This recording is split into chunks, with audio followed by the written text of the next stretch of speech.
Hello, it's Father Samuel Hakim at our new novitiate priory in Denver with a word of hope for the 19th Sunday in Ordinary Time.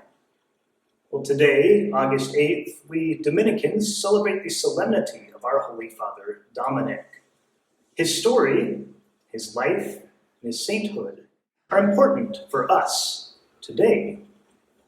St. Dominic was born in a small town in northern Spain and began his religious life as a canon at the cathedral at Osma.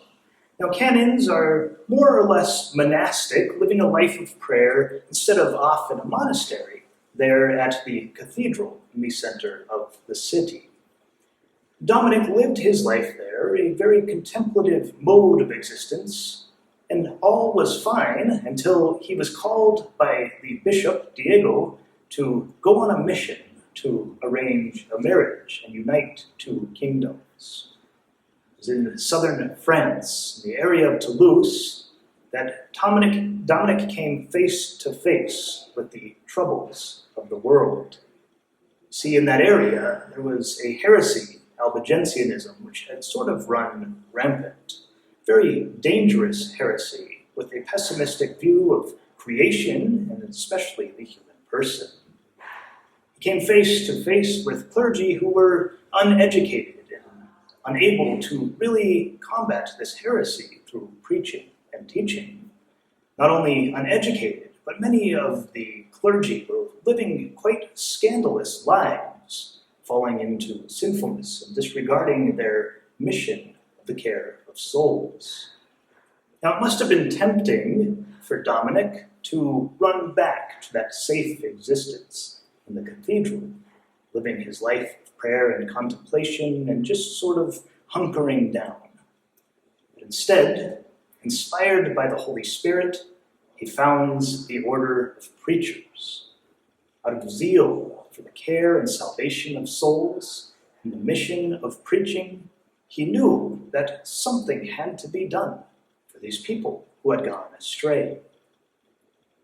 When we look out into the world today, we see much of what Dominic saw. We see people turning away from their faith and turning toward very dangerous philosophies and worldviews and false religions. We see clergy who are not living their call to evangelize and care for souls. Some clergy, unfortunately, falling into very scandalous behavior. We see a world which seems without hope, yet we are called to preach. It might be tempting to run to the safety of the church, to just sort of hunker down and create this little community around us of fellow believers. But we're called to evangelize, to spread the good news. Now, I'm here in Denver for a very happy, joyful weekend. Yesterday, our 5 novices made their first profession, and they'll move on to St. Louis and begin their studies. This evening, 5 new men will be vested in the holy habit and will begin their novitiate year. These men have followed in the footsteps of Dominic and have answered the call to evangelize and to care for the salvation of souls. But even if you are not called to be a Dominican, this challenge of missionary zeal, this call to evangelize, is your call as well.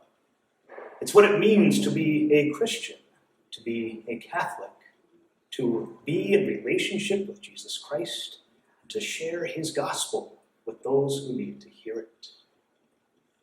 So, pray to Saint Dominic, seeking his guidance, his assistance, and his support.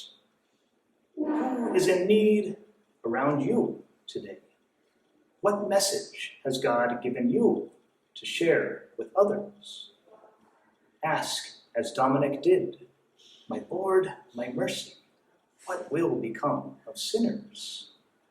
Then let God's response take action in your life. God bless you, and happy solemnity, St. Dominic.